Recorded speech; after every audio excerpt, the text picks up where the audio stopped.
Yes, Manny's life was straight and narrow until the night of January the 14th, 1953. This is a true story. Every word of it. Alfred Hitchcock didn't just say that to build suspense, he meant it. The Wrong Man wasn't fiction dressed up as reality. It was reality dressed up as a nightmare. And behind the cameras, nothing went according to plan. The star broke down on set. The director abandoned his tricks. And one scene, they filmed it in the actual prison cell where the real man had suffered. These are 20 weird facts about the Wrong Man. And buried in the shadows, a confession Hitchcock made that he wished he'd never touched the story at all. The Wrong Man. Sometimes the truth is darker than any thriller. Let's walk into the cell. Number 1. Before the cameras rolled, before the script was written, there was just a headline and a haunted man. In 1953, Christopher Emmanuel Balestrero, a bass player at the Stork Club in New York, was arrested for armed robbery. He didn't do it, but his face matched a sketch, his height matched a description. And suddenly, the system that was supposed to protect him became his prison. Hitchcock read about the case in Life magazine and couldn't shake it. This wasn't a thriller, this was terror in plain daylight, the kind that happens to ordinary people who follow the rules, pay their taxes, and still get crushed. He'd spent decades crafting suspense from shadows and MacGuffins, but this story had something his other films didn't. It was real. Every police station, every cell, every moment of confusion and desperation, it had actually happened. And that's what terrified him most. Because if it happened to Balestrero, it could happen to anyone. Hitchcock bought the rights immediately, not because he thought it would be a hit, but because he felt compelled to tell it. This wasn't entertainment, it was a warning wrapped in celluloid. Number 2. Hitchcock always appeared at the start of his films. A quick cameo, a wink to the audience, a playful signature. But The Wrong Man was different. He didn't hide in the background or slip into a crowd scene. He walked directly into frame, faced the camera, and spoke. No music, no cuts, just his voice. He told the audience that what they were about to see was true, that the events happened to a real man, and that this wasn't a game. It was the only time Hitchcock ever broke the fourth wall like that, and it wasn't for style. It was a warning. He wanted viewers to understand that this film wouldn't play by the rules they expected. There would be no clever twists, no charming rogue outwitting the villain. Just a man trapped in a system that didn't care about his innocence. That opening was Hitchcock stripping away his own persona, stepping out from behind the tricks and saying, "Brace yourself, because this one's going to hurt." And once he delivered that message, he disappeared. Not into the background of a scene, but entirely. The master of suspense stepped aside and let the nightmare speak for itself. Number 3. Henry Fonda was known for playing heroes. Honest men, strong men, men who stood tall when the world got dark. But in The Wrong Man, Hitchcock didn't want a hero. He wanted a victim. And Fonda, he resisted. He told Hitchcock he didn't know how to play helpless. He didn't know how to crumble. His entire career had been built on characters who fought back, who found strength in crisis. But Hitchcock pushed. He told Fonda to stop acting and start sinking. Don't play the scene. Let it happen to you. And slowly Fonda found the character by letting go of everything he knew. He stopped projecting confidence. He stopped looking for the light. And what emerged was something raw, broken, and deeply uncomfortable to watch.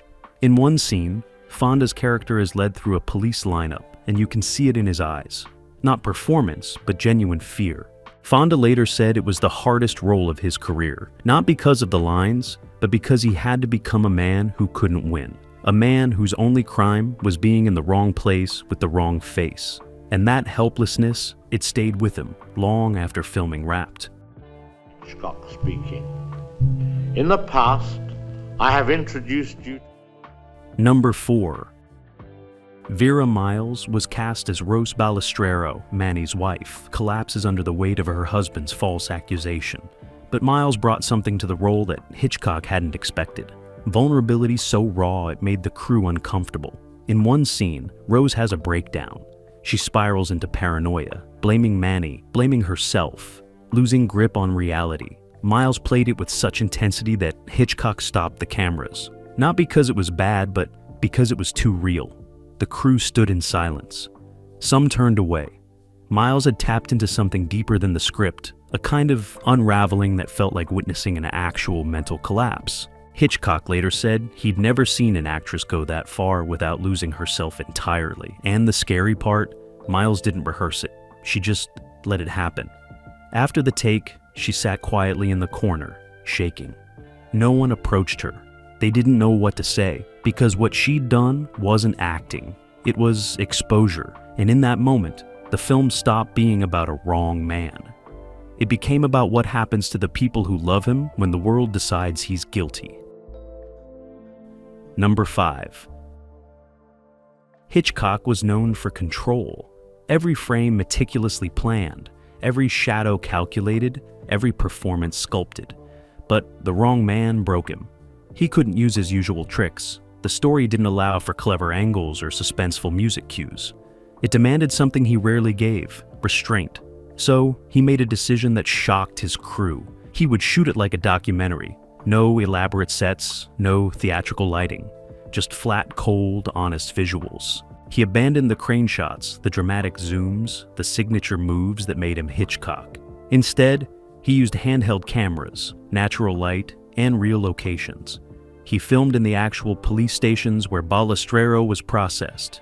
He used the real prison where he was held. He even brought Henry Fonda to the insurance office where the false identification happened. The crew was confused. This didn't feel like a Hitchcock film. It felt like surveillance footage. And that was the point. Hitchcock wanted the audience to feel trapped in the mundane horror of bureaucracy, where no one saves you, no twist redeems you, and the system just keeps moving.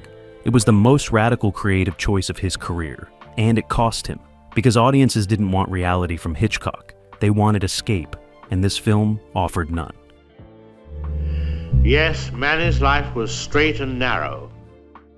Number 6. The real Christopher Balistrero didn't want anything to do with the movie. When Hitchcock's team reached out, Balistrero was hesitant. The case had destroyed his life. His wife had been institutionalized. His career never recovered, and now Hollywood wanted to turn his nightmare into entertainment. But Hitchcock didn't pitch it that way. He told Balistrero the film would be a document, a testimony, a way to show the world what really happens when the system fails. And slowly, Balistrero agreed. But he had conditions. No glamorization, no Hollywood ending, just the truth.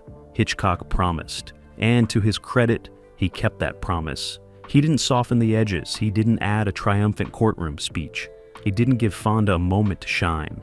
The film ends not with vindication, but with exhaustion. Balistrero's name is cleared, but his life remains shattered. His wife is still in a hospital. The damage is done. When Balistrero finally saw the film, he sat through it in silence. Afterward, he thanked Hitchcock, but said he never wanted to see it again, because watching it meant reliving every moment. And some nightmares, once you escape them, you never want to visit again. Number 7. There's a scene midway through the film where Manny Balistrero tries to retrace his steps, desperately searching for witnesses who could prove his innocence. He goes to a store, looking for a clerk who might remember him. But when he arrives, he learns the man has died.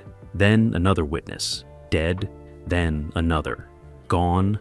Each door closes in his face, not because of conspiracy, but because of time, because of bad luck, because reality doesn't care about narrative convenience. Hitchcock later said that scene was the most important in the film, not for suspense, but for futility. In his other movies, the hero always finds the clue, the witness, the break that turns the case. But here, there is no break, and just walls. The crew hated filming it. It felt repetitive, depressing, pointless. But that was exactly what Hitchcock wanted. He wanted the audience to feel the weight of a man running out of options. Because that's what really happened. Balistrero didn't have a clever lawyer who cracked the case. He didn't find a hidden piece of evidence. He just waited and suffered. And when the real robber was finally caught, it wasn't because of anything Manny did. It was random, arbitrary. The system didn't save him. Chance did. Made a mistake. And so did the hold-up man. Number 8. Hitchcock's composer, Bernard Herrmann, was given one instruction: make it hurt. Herman had scored some of Hitchcock's most iconic films, crafting suspense through strings and brass. But The Wrong Man needed something different, not suspense, dread. Herman composed a score that felt like a funeral march, slow, heavy, relentless. There are no swelling moments, no triumphant crescendos, just a low, persistent hum of despair that never lifts. In some scenes, there's no music at all, just silence, and that silence is worse. It forces the audience to sit with the discomfort, to hear every footstep, every door closing, every breath. Herman later admitted he struggled with the score because there was no release. Most films, even dark ones, have moments of relief, a joke, a kiss, a glimmer of hope. But Hitchcock forbade it. He wanted the audience to feel suffocated from start to finish. And Herman delivered. The music doesn't build to anything. It just grinds forward like the wheels of a machine that can't be stopped. And when the film ends, the music doesn't resolve. It just stops, leaving you in the same cold, empty space where Manny Balistrero lives. Because that's where he stayed, and Herman made sure you couldn't look away. Number 9. The courtroom scene was shot in a real courtroom. No set, no Hollywood magic. Just the actual room where Balistrero's case had been heard years earlier. Hitchcock insisted on it. He wanted the walls, the benches, the air itself to carry the memory of what happened. But something strange occurred during filming. The cast and crew reported feeling uneasy. Not scared, but heavy, like the room still held something. Between takes, people would leave. Not for a break, but just to get out. Henry Fonda later said he felt watched, even when the room was empty. The camera operators complained of cold spots that didn't make sense. And one night, after everyone had left, a security guard reported hearing voices coming from inside the locked courtroom. No one was there. Hitchcock dismissed it publicly, but privately he told his assistant director that some places remember. He said the room had absorbed too much pain, too many lives destroyed by bad decisions and bad luck. And when they finally wrapped the courtroom sequence, Hitchcock didn't return. He sent an assistant to collect the equipment, because even the master of suspense, the man who made a career out of fear, didn't want to spend another minute in that room. See the man who was in your office on July the 9th. Number 10. By the time filming wrapped, Hitchcock knew he'd made a mistake. Not artistically, but commercially. The studio hated it. Test audiences were confused. They came expecting a thriller and got a tragedy. They wanted suspense, twists, Hitchcock magic. Instead, they got a slow, grinding, documentary-style descent into bureaucratic hell. There were no showtimes where people left buzzing. They left silent, heavy, depressed. The studio begged Hitchcock to reshoot the ending. Give it hope, they said. Give it something.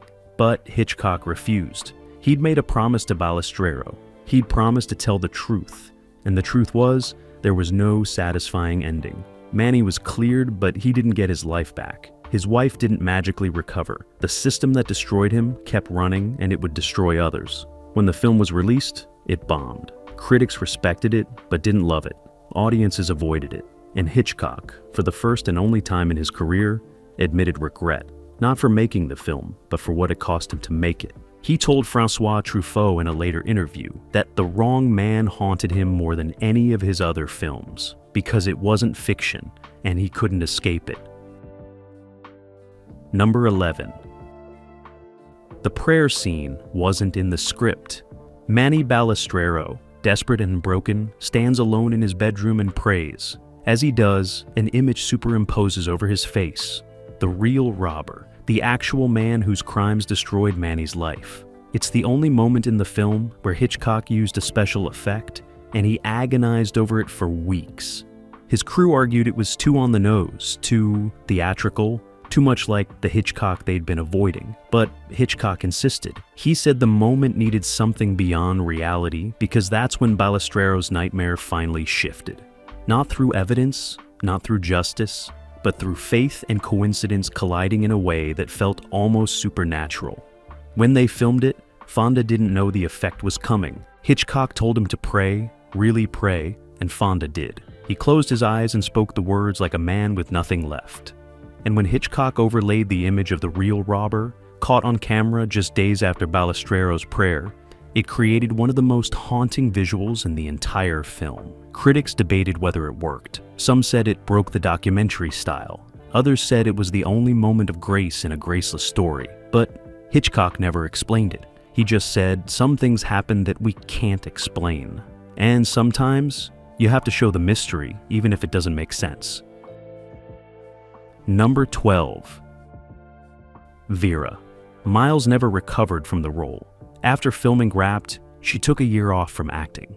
She told friends she couldn't shake Rose Balistrero, couldn't stop feeling the paranoia, the collapse, the weight of watching someone you love be destroyed by forces neither of you can control. Hitchcock had wanted to cast her in Vertigo as his next leading lady, his new blonde obsession, but Miles couldn't do it. She was pregnant, yes, but more than that, she was exhausted, emotionally hollowed out. She'd given everything to the wrong man, and there was nothing left for another Hitchcock nightmare. He never forgave her. He replaced her with Kim Novak and barely spoke to Miles again. But Miles didn't regret it. Years later, in a rare interview, she said playing Rose taught her something about acting she wished she'd never learned, that you can go too deep, that some characters take pieces of you and don't give them back. She said there were nights during filming where she'd go home and couldn't remember who she was. Not Vera, not Rose, just lost. And the scariest part, Hitchcock loved it. He saw her unraveling and kept pushing, kept filming, kept demanding more, because that's what the story needed. A woman breaking in real time, and Miles gave it to him. But it cost her something she never got back. Number 13. The insurance office scene was filmed at the exact location where the real misidentification happened. Hitchcock brought Henry Fonda to the building, walked him through the doors, and pointed to the window where Balistrero had been wrongly identified by multiple witnesses. Fonda stood there, looking at the same counter, the same faces, the same fluorescent lights that had sealed an innocent man's fate, and something broke in him. He asked Hitchcock if they could take a break. He walked outside, smoked a cigarette, and didn't come back for 20 minutes. When he returned, he didn't say anything. He just nodded. Let's shoot it. The take they used, the one in the final film, is Fonda's first attempt. He walks to the window, and you can see it in his posture. Not an actor playing fear, a man understanding it. Because standing in that exact spot, breathing that same air, Fonda realized how easy it was. How a normal day could turn into a nightmare with no warning, no reason, no escape. The crew felt it too. They moved quietly, spoke in whispers. It wasn't a film set anymore. It was a crime scene, and they were documenting it. When they wrapped that location, Hitchcock thanked the building manager and never went back. He told his assistant that some places hold too much history, and that room, it remembered everything. Number 14. During production, Hitchcock received a letter. It was from a man in Ohio who'd been wrongly convicted of a crime he didn't commit. He'd served 3 years in prison before the real criminal was caught. He wrote that he'd heard about the wrong man and wanted Hitchcock to know something, that the worst part wasn't the arrest, wasn't the trial, wasn't even the prison. It was coming home. Because even after he was cleared, people still looked at him differently. Neighbors whispered, friends disappeared, his wife left him. The system said he was innocent, but society had already decided he was guilty, and nothing could undo that. Hitchcock read the letter 3 times. Then he handed it to his screenwriters and said, "We need to show this." That's why the film doesn't end with celebration. Manny is cleared, yes, but there's no music swell, no embrace, no sense of victory, just exhaustion. Just a man sitting alone, knowing his life will never be what it was. Hitchcock kept that letter in his desk for the rest of his life. And whenever someone asked why The Wrong Man was so bleak, he'd pull it out and read it aloud. Because he wanted people to understand justice isn't restoration. Sometimes it's just permission to keep breathing. And that's all Balistrero got. Number 15. The film's title sequence is just a black screen with white text. No elaborate graphics, no Saul Bass designs, no Hitchcock flair, just facts, dates, locations, names. It looks like a police report, and that was intentional. Hitchcock told his title designer to strip everything away, make it look like evidence, because he wanted the audience to approach the film not as entertainment, but as testimony, and it worked. But something strange happened during the title sequence at early screenings. People started leaving. Not because it was boring, but because it felt wrong. They'd paid to see a Hitchcock thriller, and instead they were getting a lecture. The studio panicked. They suggested adding music, adding style, adding something to hook people. But Hitchcock refused. He said if people couldn't handle the titles, they wouldn't handle the film. And he was right. The Wrong Man lost audiences before it even began. But for those who stayed, the stark opening set the tone. This isn't a game. This isn't a puzzle. This is what happened. And by presenting it like a document, Hitchcock forced viewers to confront the reality that this wasn't fiction designed to thrill them, it was truth designed to unsettle them. And some truths, no matter how important, people just don't want to see. Number 16. There's a moment late in the film where Manny visits his wife in the psychiatric hospital. She doesn't recognize him. She's lost somewhere deep inside her own mind, a casualty of the system that destroyed their lives. Hitchcock shot the scene in a real psychiatric ward. He brought Fonda and Miles to the actual facility, with real patients in the background. The hospital staff were nervous. They asked Hitchcock to be careful, to be respectful, and he was. But he also needed it to be real. So when Fonda walks down that hallway, past the rooms with locked doors and muffled sounds, that's not set design. Those are real people behind those doors, and Fonda knew it. His face in that scene, the way he moves, the way he can barely look at his wife, it's not acting, it's witnessing. Miles said later that filming in that hospital changed something in her. She'd been playing mental collapse, but now she was surrounded by it, and she realized how close Rose had come, how close anyone can come. One bad break, one moment of crisis, and you're not recovering, you're just surviving. When they finished filming, the hospital staff asked Hitchcock not to come back. Not because he'd done anything wrong, but because the patients had reacted to the cameras. They thought they were being documented, filmed for evidence, and it had triggered something. So Hitchcock left, and he never filmed in a psychiatric facility again. Number 17. The film was nominated for 0 Academy Awards. Nothing. Not for Fonda's performance, not for Harriman's score, not for cinematography. The Academy completely ignored it, and Hitchcock, who desperately wanted recognition, felt the sting. He'd made his most honest film, stripped away all his tricks, told the truth as bare as he could tell it, and Hollywood didn't care. Because it wasn't fun. It wasn't clever. It wasn't what people wanted from Alfred Hitchcock. They wanted Rear Window suspense, North by Northwest charm, Vertigo obsession. They didn't want a documentary about an innocent man crushed by bureaucracy. The snub hurt more than any of his other films that were overlooked, because this one mattered to him in a different way. He wasn't trying to show off. He was trying to show something real, and the industry that gave him everything told him they weren't interested. Years later, when Hitchcock was asked about his most underappreciated film, he didn't hesitate. The Wrong Man. He said it was the most important film he ever made, and the one nobody wanted to see. And maybe that's the saddest fact of all. That the story that mattered most, the one that told the truth about how the system fails ordinary people, was the one everyone chose to forget. Number 18. During post-production, Hitchcock screened a rough cut for Christopher Balestrero one final time. He wanted to make sure he'd kept his promise, that he hadn't Hollywoodized the nightmare. Balestrero watched in silence. 2 hours of his life, his pain, his loss, played out by actors on a screen. When it ended, Hitchcock asked him if it was accurate, if it felt true. Balestrero nodded. Then he said something Hitchcock never forgot. He said watching it was worse than living it. Because when you're living it, you have hope. You think maybe tomorrow will be different. Maybe someone will listen.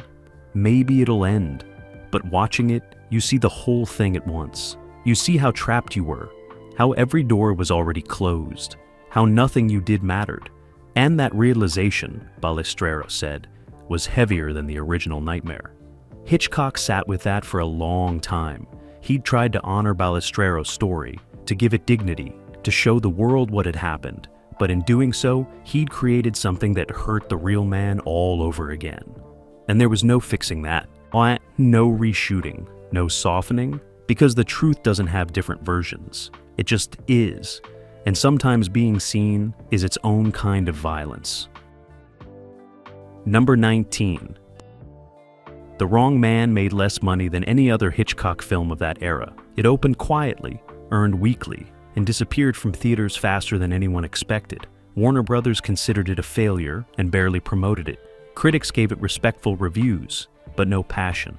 Audiences stayed away, and Hitchcock, who'd spent his entire career building suspense and crafting entertainment, learned a hard lesson. That truth, no matter how important, doesn't sell. People go to movies to escape, to be thrilled, to feel something other than the weight of their own lives. And The Wrong Man offered none of that. It offered a mirror, and nobody wants to pay to look at themselves suffering. The film faded into obscurity for decades. It wasn't released on home video for years. It wasn't studied in film schools. It wasn't referenced in documentaries about Hitchcock's genius. It just existed quietly, like Balistrero himself, in the margins. But then something changed. In the 1990s, critics started revisiting it. They saw what audiences in 1956 couldn't, that it was radical, honest, brave, that Hitchcock had taken the biggest risk of his career by abandoning everything that made him famous. And slowly, The Wrong Man found a new life, not as a hit, but as a testament to one man's story and to a director who cared enough to tell it right. Number 20. Alfred Hitchcock made 53 films: thrillers, mysteries, horror, comedy, romance.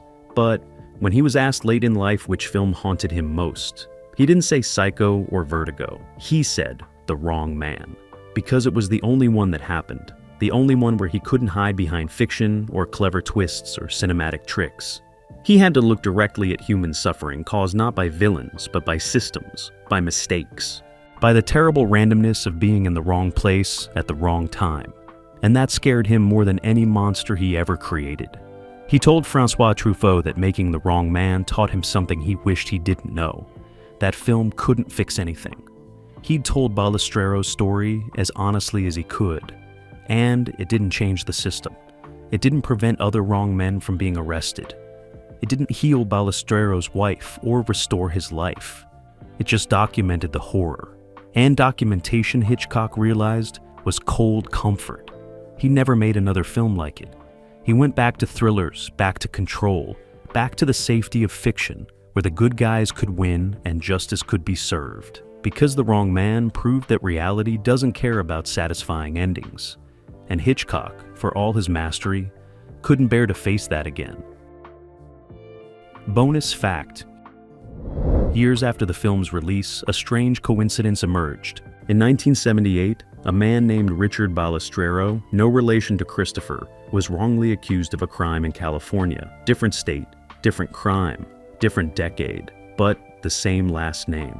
When it made the news, journalists called it eerie. Some wrote articles connecting the two cases, wondering if the name itself carried some kind of curse. Christopher Balistrero heard about it and reportedly said nothing. He'd moved on, or tried to, but the coincidence stuck. Because that's what The Wrong Man proved, that it's not special circumstances or rare occurrences. It's a system that fails regularly, quietly, constantly, and somewhere, right now, there's another wrong man sitting in a cell, another family falling apart, another life being destroyed by a face that looks too much like someone else's. Hitchcock knew that. He tried to show it, and maybe that's why he could never watch the film again. Because once you see how easily it happens, you can't unsee it. And the weight of that knowledge, it doesn't lift. It just waits. Like Balistrero waited, like the system keeps waiting for the next wrong man to walk through the door.